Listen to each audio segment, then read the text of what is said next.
क्या आप जानते हैं कि एक बार पूरा अरब, जी हां, पूरा अरब मिलकर मदीना को मिटाने आ गया था। 10,000 की फौज, जिनके कदमों की धमक से रेगिस्तान हिल रहा था। मदीना के पास न इतनी फौज थी न हथियार। मौत उनके सामने खड़ी थी। लेकिन उनके और मौत के बीच एक ऐसी रुकावट थी जो अरब के इतिहास में पहले कभी नहीं देखी गई। एक ऐसी खंदक जिसने दुश्मन के घोड़ों को रोक दिया। आज हम देखेंगे जंग की वो बाजी जो तलवार से नहीं बल्कि दिमाग और कुदरत से जीती गई।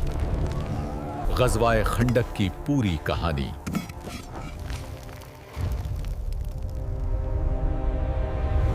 कहानी शुरू होती है मदीना से निकाले गए यहूदी कबीले बनु नज़ीर से। वो मक्का गए और कुरैश को भड़काया, हम तुम्हारे साथ हैं, पैसा भी देंगे और साथ भी, बस इस्लाम को खत्म कर दो। कुरैश राजी हो गए। फिर गताफान और दूसरे कबीले भी मिल गए। देखते ही देखते अरब के इतिहास का सबसे बड़ा लश्कर तैयार हुआ। इसे अहज़ाब कहा गया। 10,000 सिपाही, 600 घोड़े और हजारों ऊंट। इनका मकसद सिर्फ एक था, मदीना का खात्मा। मदीना में मुसलमान सिर्फ 3,000 थे, यानी एक मुसलमान के मुकाबले 3 से 4 दुश्मन। खबर मिलते ही रसूलुल्लाह ने इमरजेंसी मीटिंग बुलाई। खुले मैदान में लड़ना खुदकुशी होगी, हम क्या करें? सब परेशान थे, मदीना को कैसे बचाया जाए। तभी एक सहाबी खड़े हुए, हजरत सलमान फारसी दादान, जो फारस से आए थे। उन्होंने कहा, या रसूल अल्लाह, फारस में जब हम घिर जाते थे तो अपने शहर के गिर्द खंदक खोद लेते थे। अरबों के लिए यह तरीका बिल्कुल नया था, उन्हें इसका तोड़ नहीं पता था। मदीना 3 तरफ से पहाड़ों और बागों से सुरक्षित था, सिर्फ उत्तर का हिस्सा खुला था। तय हुआ कि इसी खुले हिस्से में 5 किलोमीटर लंबी खंदक खोदी जाएगी। लेकिन वक्त बहुत कम था, दुश्मन कभी भी आ सकता था। काम शुरू हुआ। 3,000 सहाबा ने दिन रात एक कर दिया। ये कोई आम बादशाह नहीं थे, नबी खुद अपने हाथों से मिट्टी उठा रहे थे। खाना खत्म हो चुका था। सहाबा और नबी ने भूख मिटाने के लिए पेट पर पत्थर बांध रखे थे।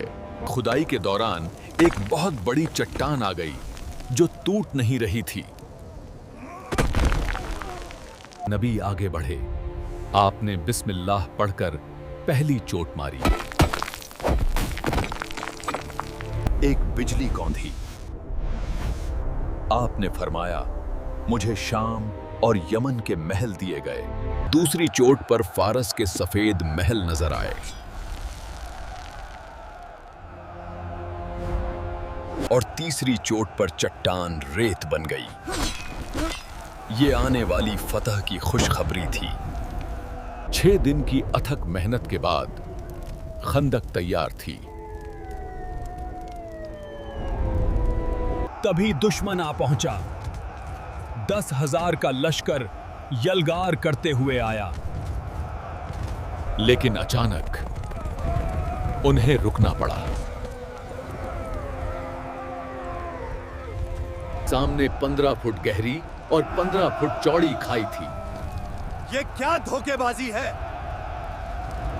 उन्होंने पार करने की कोशिश की, मगर मुमकिन नहीं था। मजबूरन उन्हें मदीना का घेराव करना पड़ा। बाहर से तो मदीना सुरक्षित था, लेकिन असली खतरा अंदर था। मदीना के पिछले हिस्से में यहूदी कबीला बनु कुरैजा रहता था, जिनसे मुसलमानों का समझौता था। यह खबर मुसलमानों पर बिजली बनकर गिरी। उनके बीवी बच्चे खतरे में थे।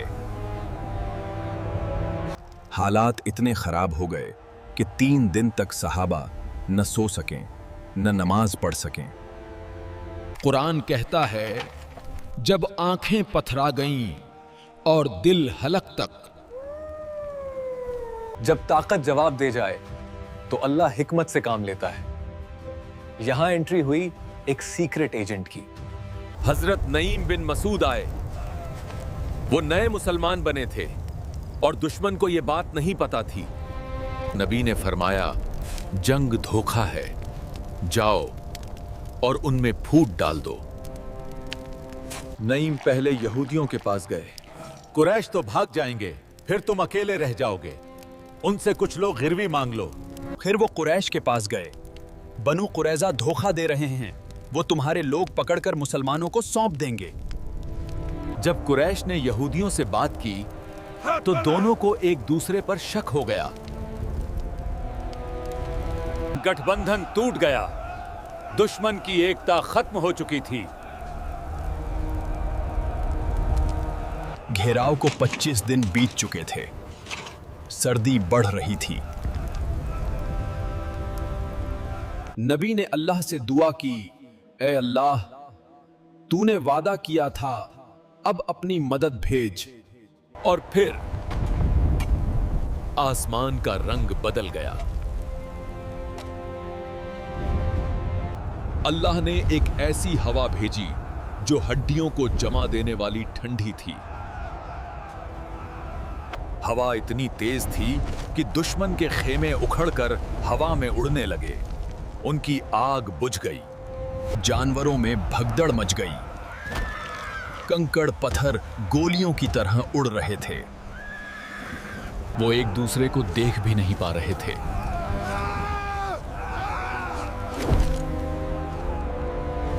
कुरान कहता है, हमने उन पर हवा भेजी और वो फौजें जो तुम्हें नजर नहीं आती थीं। भागो, कूच करो, यहां मौत है।